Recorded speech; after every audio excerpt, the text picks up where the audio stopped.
मैं एक ऐसे परिवार में पैदा हुआ पला बड़ा जिसकी पूरी मातृ परंपरा आर्य परंपरा थी। अगली पे भी बजाना। पितृ परंपरा पूरी पौराणिक थी और और इतने बड़े वाले थे कि घर में महासमर रहता था, क्योंकि हमारी माँ जहां से आई थी वो कतई झुकने के लिए तैयार नहीं थी। अंततो गत्वा हार कर पितृ परिवार झुक गया और उन्होंने स्वीकार कर लिया। मेरी मातृ परंपराओं में एक बड़ा नाम हुआ है। वैदिक विनय नाम की पुस्तक लिखी है, शायद आपने नाम सुना हो, आचार्य अभय देव जी। तो मां अच्छी संस्कृत जानती थी। एक सूत्र बहुत योग दर्शन का पढ़ाया करती थी, मैत्री करुणा मुदितोपेक्षाणाम सुख दुख पुण्य पुण्य भावनाश्चित्त प्रसादनम। तो इसकी अलग अलग बहुत सारी व्याख्याएं वो खुद भी करती थी और अन्य अन्य विद्वान इसकी अलग अलग व्याख्याएं करते। इसमें एक व्याख्या जब वो करती थी कि आपके जीवन में 4 लोग उपस्थित होने चाहिए। एक दुखी हो जिस पर आप करुणा कर सकें, एक सुखी हो जिससे आप मैत्री कर सकें, कुछ अपुण्य भी हो जिनकी उपेक्षा आप कर सकें, तभी तो तप जानोगे किसे कहते हैं। और फिर पुण्यशाली के संबंध में कहती थी कि पुण्यशाली वो होता है कि आप उसके पास जाओगे तो आह्लाद उसमें से ऐसे बहता है जैसे ग्लेशियर से गंगा निकलती है। आह्लाद उसमें से ऐसे बहता है। ऐसे ही पूजनीय आचार्य दत्तात्रेय जी को मैं प्रणाम करता हूं। और मैं जब उन्हें सुन रहा था तो दोनों तीनों समय, पहला समय तो मैं नहीं जानता था उन्हें, लेकिन दूसरे और तीसरे समय मैंने उनका एक एक अक्षर नोट किया। मैं कागज और पेन लेकर बैठा था और जैसे छात्र अपने गुरु के समीप बैठता है, लिखता है, जानता है, वही मैंने एक एक नोट किया। आप काव्य जानते हैं किसे कहते हैं? काव्य काव्य जानते हैं किसे कहते हैं? हम जब बोलते हैं ना भाषा, इस भाषा की अभिव्यक्ति का जब सबसे सुंदर तल होता है उसे काव्य कहा जाता है। इसीलिए तो परमात्मा को ऋषियों ने कवि कहा। परमात्मा क्या है?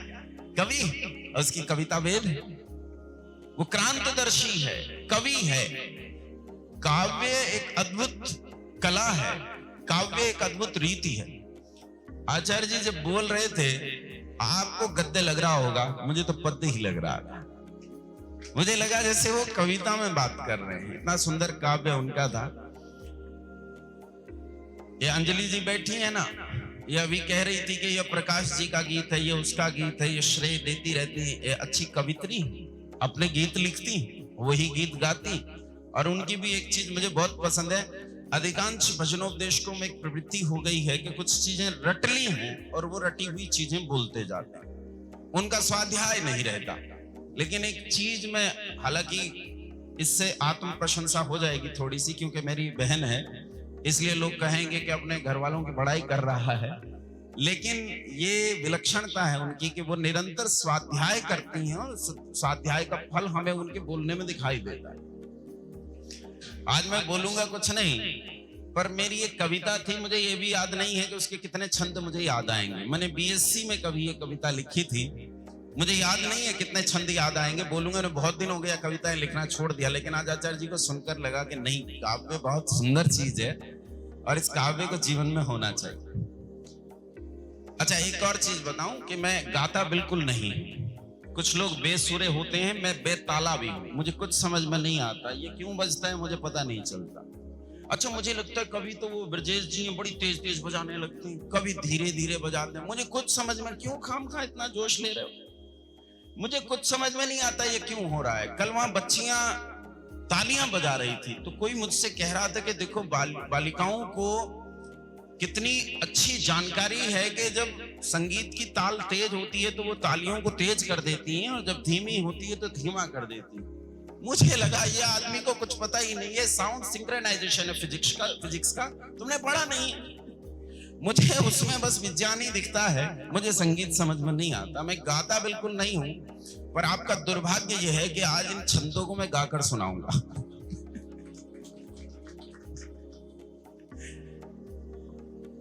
मुझे भी पास खींच लो, है पंछियों बादलों। आचार्य जी ने एक पंक्ति कही थी, उन्होंने कहा था कि मेरे बोलने का प्रयोजन क्या है, आपको कितना लाभ हो रहा है मुझे नहीं पता, लेकिन मुझे कितना लाभ हो रहा है वो मैं जानता हूं। इसमें मुझे आत्मचिंतन का अवसर मिलता है, उस चिंतन में विश्लेषण का अवसर मुझे मिलता है।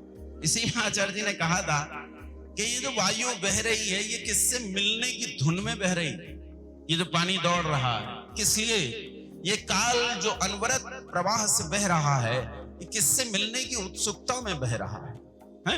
कुछ ऐसी ही कविता, मुझे भी पास खींच लो ए पंछियों बादलों, भेंट इसके बदले में विचार लो विषाद लो, मुझे भी पास खींच लो ए पंछियों बादलों, क्षुद्र कोमल पाख पे जो ऊंची एक उड़ान है,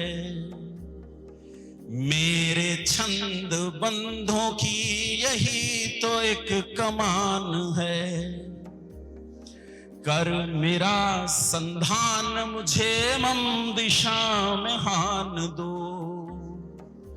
भेंट इसके बदले में विषाद लो विचार लो, मुझे भी पास खींच लो है पंछियों बादलों।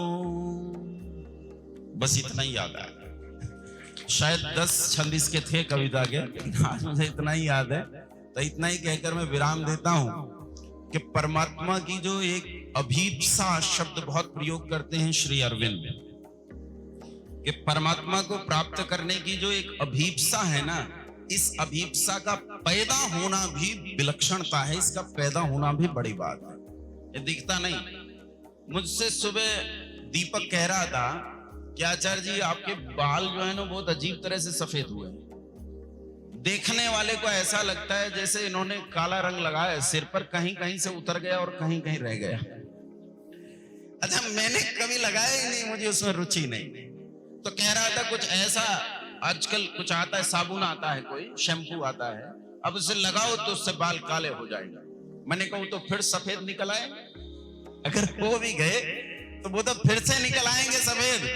भला ऐसे का क्या लाभ? और इसे ही मैं उपासना में रखता हूं कि जो लोग उपासना के लिए बैठते हैं ना, घंटा घंटा 2-2 घंटा बैठते हैं, लेकिन मन में वैराग्य इतना भी नहीं है जितनी उड़द पर सफेदी होती है, ऐसी उपासना को कोई लाभ नहीं।